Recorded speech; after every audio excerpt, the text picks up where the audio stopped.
നമസ്കാരം സുഹൃത്തുക്കളെ. ഇവിടുത്തെ മുഖ്യധാര മാധ്യമങ്ങളൊന്നും കാണിക്കാൻ ഒരു സാധ്യതയുമില്ലാത്ത ചില കാഴ്ചകളാണ് ഞാൻ നിങ്ങളെ ഇപ്പോൾ കാണിച്ചുകൊണ്ടിരിക്കുന്നത്. നമുക്കറിയാം, നമ്മുടെ രാജ്യത്തിൻ്റെ തലസ്ഥാനമായ ഡൽഹിയിൽ കുറേ ദിവസങ്ങളായി, ഏതാണ്ട് 37 ദിവസത്തോളമായി സമര കോലാഹലങ്ങളായിരുന്നു. ആദ്യം അത്ര ആളും കൂട്ടമൊന്നും ഇല്ലായിരുന്നു. ഏറ്റവും ഒടുവിൽ അതൊരു കലാപ സമാനമായ അന്തരീക്ഷത്തിലേക്ക് മാറുകയും പിന്നീട് സമരക്കാരുമായിട്ട് സർക്കാർ ചർച്ച നടത്തുകയും അവരുടെ ആവശ്യങ്ങൾ അംഗീകരിക്കുകയും അവർ പിന്നെ പിരിഞ്ഞു പോവുകയൊക്കെ ചെയ്തു.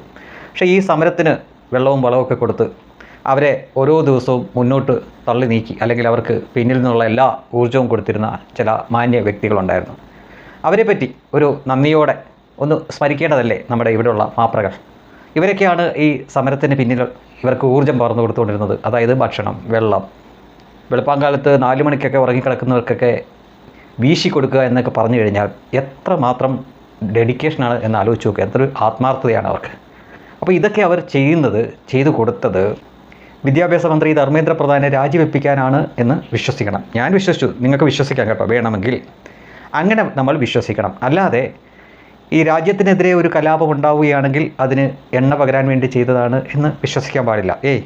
അവരിപ്പോൾ ഈ വേഷധാരികളായിട്ടുള്ള ആളുകൾ മദ്രസയിൽ 9ാം ക്ലാസ് പോലും പാസ്സായിട്ടില്ലായിരിക്കാം, ഉണ്ടായിരിക്കാം, അറിയില്ല. എന്തായാലും നീറ്റ് പരീക്ഷാ പേപ്പർ ചോർന്നതിൽ വളരെ ഖിന്നരായ, വിഷമമുള്ള, അതിൽ രോഷാകുലരായിട്ട് ഉള്ള ആൾക്കാരായതുകൊണ്ടാണ് ഇവരെ ഇങ്ങനെ സഹായിച്ചത് എന്നും നമുക്ക് വിശ്വസിക്കാം. അതായിരിക്കണമല്ലോ സത്യം. അപ്പോൾ അതിൻ്റെ ഭാഗമായിട്ട് ഭക്ഷണത്തിന് ഭക്ഷണം, വെള്ളത്തിന് വെള്ളം, ഉറങ്ങിക്കിടക്കുന്നവർക്ക് മറ്റ് ബുദ്ധിമുട്ടൊന്നും ഉണ്ടാകാതിരിക്കാൻ വേണ്ടിയിട്ട് അവിടെ അവർ ഓപ്പൺ എയറിലല്ലേ കിടക്കുന്നത്. ചിലപ്പോൾ കൂട്ടം കൂടി കിടക്കുമ്പം നല്ല ആ ഉഷ്ണം കാണും. അപ്പോൾ അവർക്ക് വീശി കൊടുക്കുന്നത് 4 മണിയാണ്. അപ്പോൾ ഇത്രയേറെ കഷ്ടപ്പെട്ട, ഇതിൻ്റെ പിന്നിൽ മെയ് മറന്ന് പരിശ്രമിച്ച ഇവരെയൊക്കെ നമ്മുടെ മാപ്രകൾ കാണിക്കേണ്ടതല്ലേ? കാണിച്ചിട്ടില്ല, കാണിക്കില്ല. പക്ഷേ സോഷ്യൽ മീഡിയ കാലത്ത് അതൊക്കെ നമുക്ക് കാണാനുള്ള മാർഗ്ഗങ്ങളുണ്ട്. ഇപ്പോൾ പാറ്റ സമരം കഴിഞ്ഞു. അവരാവശ്യപ്പെട്ടതുപോലെ ധർമ്മേന്ദ്ര പ്രധാൻ രാജിവെച്ചു. അവർ അതിൻ്റെ കൂടെ ആവശ്യപ്പെട്ട സിസ്റ്റം മാറ്റണം എന്നൊക്കെയാണ്. പക്ഷേ എനിക്ക് തോന്നുന്നില്ല സിസ്റ്റം മാറിയോ. ഒരു മന്ത്രി മാറി, മറ്റൊരു മന്ത്രി വന്നു.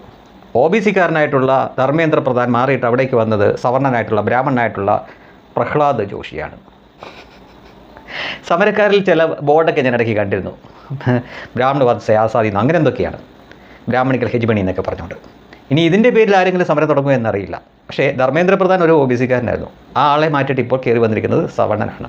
ഇനി ഇതിൻ്റെ പേരിൽ വേണമെങ്കിൽ ജോൺ ബ്രിട്ടാസിനും A റഹീമിനൊക്കെ ഒരു സമരത്തിന് ശ്രമിക്കാവുന്നതാണ്. പക്ഷേ വിജയിക്കില്ല കേട്ടോ. ഈ സമരം തന്നെ വിജയിക്കാൻ കാരണം ഇതിന് ഒരു രാഷ്ട്രീയ ലേബലില്ലാഞ്ഞുകൊണ്ടാണ്. ഏതെങ്കിലും ഒരു രാഷ്ട്രീയ പാർട്ടിയുടെ ലേബലിലായിരുന്നു ഈ സമരം നടത്തിയിരുന്നെങ്കിൽ അത് പൊട്ടിപ്പോകുമായിരുന്നു. കാരണം SFI ആണ് സമരം നടത്തിയത്, അല്ലെങ്കിൽ ഈ കേസു, എന്താ പറയുക, നമ്മുടെ ഇവിടുത്തെ കേസു അല്ല, ഈ കോൺഗ്രസിൻ്റെ തന്നെ വിദ്യാർത്ഥി പ്രസ്ഥാനങ്ങളെല്ലാം കൂടെ ചേർത്തിട്ടാണ് സമരം നടത്തിയെങ്കിൽ ഇത് വിജയിക്കില്ല. കാരണം പോലീസിൻ്റെ തല്ലുകൊള്ളുന്നത് കേസുകാരനാണ്, അല്ലെങ്കിൽ SFI-കാരനാണ്.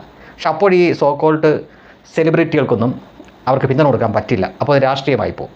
ഇപ്പോൾ അവർക്കുള്ള ഒരു ന്യായീകരിക്കാൻ പറ്റിയ, അവരെന്താ വളരെ സേഫായിട്ടുള്ള ഒരു സ്ഥലത്ത് നിന്നിട്ട് അവർക്ക് ന്യായീകരിക്കാൻ അല്ലെങ്കിൽ പ്രതിരോധിക്കാൻ പറ്റുന്ന ഒരു കാര്യമുണ്ട്. ഞങ്ങൾ ഏതെങ്കിലും ഒരു രാഷ്ട്രീയ പാർട്ടി അല്ലല്ലോ പിന്തുണച്ചത്, രാഷ്ട്രീയ പാർട്ടി ഒന്നും അല്ലാത്ത ഈ കോക്രോച്ച് ജനത എന്ന ആ ഒരു കൂട്ടത്തിനെയാണ്, അവരൊരു സംഘടനയായിട്ട് പോലും ദേഷ്യപ്പെട്ടില്ല. അപ്പോൾ അങ്ങനെ അവർക്ക് പ്രതിരോധിക്കാൻ പറ്റുമായിരുന്നു.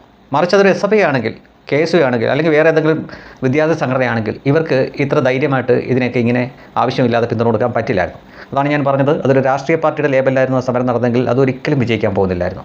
അതിങ്ങനെ കുട്ടികൾക്ക് തല്ല് കിട്ടുന്നു എന്നൊരു ധാരണ ഈ രാഷ്ട്രീയമൊന്നുമില്ലാത്ത നിഷ്പക്ഷമായിട്ടുള്ള ആളുകളിലേക്ക് പടരുന്നു എന്ന് കേന്ദ്ര സർക്കാരിന് തോന്നിയപ്പോഴാണ് അവർ ഈ പിൻവലിഞ്ഞത്.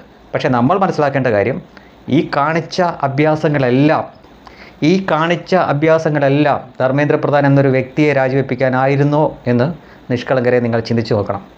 ഈ ആളുകളാണ് ഇതിൻ്റെ പിന്നിൽ ഇവർക്ക് ഭക്ഷണം കൊടുക്കുകയും മറ്റുമെല്ലാം ചെയ്ത് അവരുടെ ഉറക്കം വരെ കളഞ്ഞിട്ടാണ് അവർ ഇവരുടെ കൂടെ നിന്നത്. ഇതെത്ര ദിവസം നീട്ടിക്കൊണ്ട് പോകാമോ, എന്തൊക്കെ നാശനഷ്ടങ്ങൾ ഈ രാജ്യത്തുണ്ടാക്കാമോ അതൊക്കെ ചെയ്യാൻ വേണ്ടിയിട്ടായിരുന്നു ഇതിനെല്ലാം നിന്നത്. എന്തായാലും ഈ കാണുന്നതെല്ലാം, ഈ കാണിച്ചു കൂട്ടിയവരെല്ലാം നമ്മുടെ പഴയ വിദ്യാഭ്യാസ മന്ത്രി ധർമ്മേന്ദ്ര പ്രധാനെ രാജിവെപ്പിക്കാൻ വേണ്ടിയായിരുന്നു എന്ന് ഞാൻ വിശ്വസിക്കുന്നു. നിങ്ങളും തൽക്കാലം അങ്ങനെ വിശ്വസിച്ചാൽ മതി. അല്ലാതെ ലക്ഷ്യം നമ്മുടെ രാജ്യമല്ലായിരുന്നു. മനസ്സിലായല്ലോ അല്ലേ?